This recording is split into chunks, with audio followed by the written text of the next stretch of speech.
मज़ीद latest video देखने के लिए सब्सक्राइब बटन पर क्लिक करें और साथ ही बेल आइकन को प्रेस करें ताकि आने वाली लेटेस्ट वीडियो का नोटिफिकेशन बआसानी आपको मिल सके। बिस्मिल्लाहिर्रहमानिर्रहीम, अस्सलाम वालेकुम। मैं हूं आपका होस्ट हमजा भट्टी।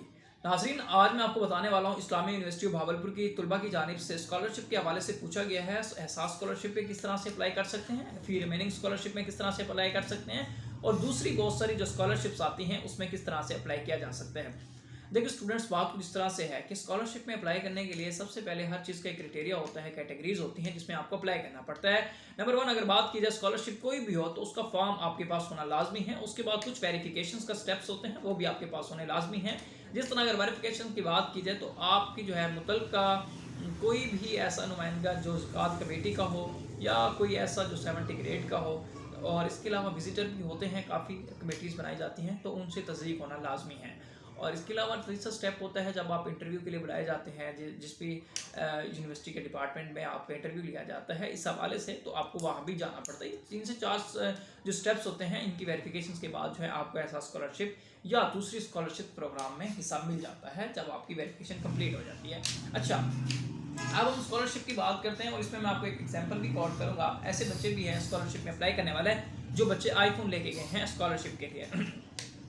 अच्छा, फी रिमेनिंग स्कॉलरशिप। अच्छा, सबसे पहले हम बात कर लेते हैं एहसास स्कॉलरशिप की, जो वज़ीर आज़म इमरान खान साहब भी दे रहे हैं और मुख्तलिफ यूनिवर्सिटीज़ में भी दी जा रही है। वो स्कॉलरशिप BS के फर्स्ट और सेकंड सेमेस्टर के बच्चों के लिए, ये बाकी सब के लिए नाइंसाफ़ी है, बाकी सब के लिए नाइंसाफ़ी है। ये मैं इंशाल्लाह एक इसके ऊपर बहुत बड़ी और लंबी वीडियो बनाने वाला हूँ जो इंशाल्लाह बहुत ज़्यादा वायरल हो जाएगी। और क्योंकि BS के फर्स्ट या सेकंड सेमेस्टर के बच्चों को देना सरासर नाइंसाफ़ी है, क्योंकि वो बच्चे ले सकते हैं कि MA MSc के बच्चे नहीं ले सकते।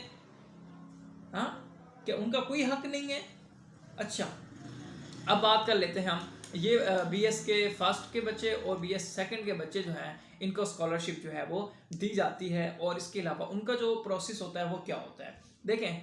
जगह हम पढ़ते थे जब, उस टाइम तो ये होता था कि मैसेज आता था, बच्चे पहले सेमेस्टर की फ़ीस पे कर देते थे, ठीक है। दूसरे सेमेस्टर में उनको जाके मैसेज आता था कि आप इस एहसास प्रोग्राम स्कॉलरशिप के लिए एप्लीकेबल है, अप्लाई कर सकते हैं।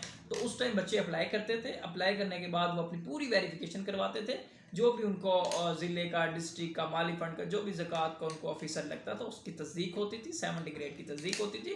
उसके बाद जो है वो अपने पूरे बिल्स वगैरह और जो जो उनकी डॉक्यूमेंट्स वेरिफिकेशन होती थी वो फॉर्म मिलता था, फॉर्म पे ऊपर लिख के ना अपलोड किया जाता था, ठीक है। ये मैं इसी प्रीवियस ईयर की बात कर रहा हूँ, ज़्यादा पुरानी नहीं है, ठीक है ना। घबराने की स्टूडेंट ज़रूरत नहीं है। अच्छा, वो आप वेरिफिकेशन करते थे, स्टेप वेरिफिकेशन होते थे, उसके बाद आप जाके यूनिवर्सिटी में जमा करा देते थे। यूनिवर्सिटी में जमा होने के बाद जो है सेकंड सेमेस्टर के बच्चे इंटरव्यू देते थे।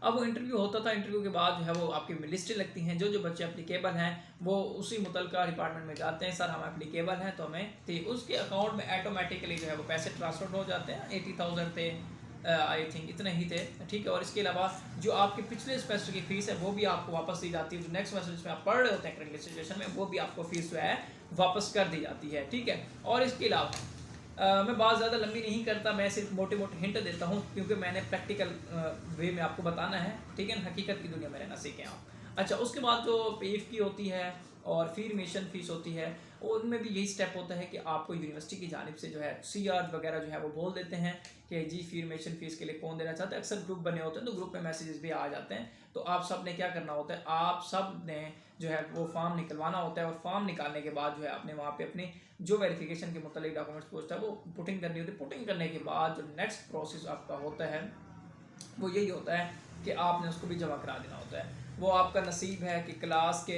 45 बच्चों में से 5% को भी रेशो दी जाती है, 10 बच्चों को भी दी जाती है। वो फी रिमेशन इतनी ही होती है, ज़्यादा नहीं होती, ये जहन में रख लें, कीप इन माइंड। अच्छा, उसके बाद आ जाते हैं जी दूसरे जो स्कॉलरशिप्स वगैरह होती हैं उनका भी सेम यही प्रोसेस है। वहाँ तो बिलिंग को भी चेक किया जाता है, इनकम को भी चेक किया जाता है कि, और इसके अलावा वेरिफिकेशंस भी कभी कभी कर ली जाती हैं, ये वो बाजार में रखिए। अच्छा, जितने भी बच्चे अब स्कॉलरशिप के लिए अप्लाई करेंगे, मैं उनसे एक रिक्वेस्ट करूँगा कि हमारे एक दोस्त हैं, मैं उनका नाम ही मेंशन करना चाहूँगा, उनको बड़ा आईफोन का शौक भी है और बड़े वो टिकटॉक की वीडियोस भी बनाते हैं, मेरे साथ उनकी काफ़ी वीडियोस हैं और हर दोस्त के साथ उसकी वीडियोस हैं। वो बच्चा अपने स्कॉलरशिप के लिए, एहसास माली इमदाद प्रोग्राम के लिए जो है यूनिवर्सिटी में जो है गया बैठा है अप्लाई करने के लिए। उसका जो है इंटरव्यू है और इंटरव्यू में वो आईफोन जो है ना, आईफोन को वो टेबल पे रख के बैठा है, ठीक है।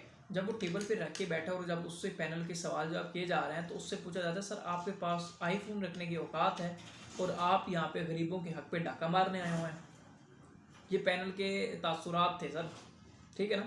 तो कहने का मकसद ये है कि अगर आप वाकई ही मुस्तहिक हैं, ये ना हो कि आप नोकिया 203 उठा के चले जाएं 211, ठीक है ना। तो इसको ख्याल करें, मेहरबानी करें, जो मुस्तहिक है वही बच्चे अप्लाई करें और वही लें, वरना अल्लाह की लाठी जो है ना, फिर पता है ना, बेआवाज़ है। अच्छा, अब हम बात कर लेते हैं जितने भी स्टूडेंट हैं उनके सवाल जो हैं वो कंप्लीट कर चुका हूँ मैं। स्कॉलरशिप के हवाले से भी कैसे कैसे आप लोगों ने अप्लाई करना है, सीआर की स्कॉलरशिप, सीआर ने आपको अपडेट करना है, वैसे भी आपको पता चल जाएगा। जिनको पता नहीं चलता मैसेज की सूरत में भी इस्लामी यूनिवर्सिटी ऑफ भावलपुर जब आपको बता देगी, जितने भी आपकी जो आती हैं स्कॉलरशिप वो आपको पता चल जाता है। बहरहाल आप स्टूडेंट को इंटरेस्ट लेने की ज़रूरत होती है कि इसके पीछे आप देखा करें कि इसके पीछे किस तरह का क्राइटेरिया है, वो आपको पता करना होता है, फिर आपको जाके समझ आती है। वरना स्कॉलरशिप सुन लेना नाम बहुत बड़ा ईजी है और उसके पीछे भी आपको इंटरव्यू डॉक्यूमेंट सबमिशन करवानी पड़ती है। और इसके अलावा इंशाल्लाह नेक्स्ट वीडियो में आपके साथ स्टूडेंट मुलाकात होगी। कोई और सवाल, कोई और बात पूछनी हो तो आप मुझसे ज़रूर रब्ता करें। अपना ख्याल रखिएगा। अल्लाह हाफिज़।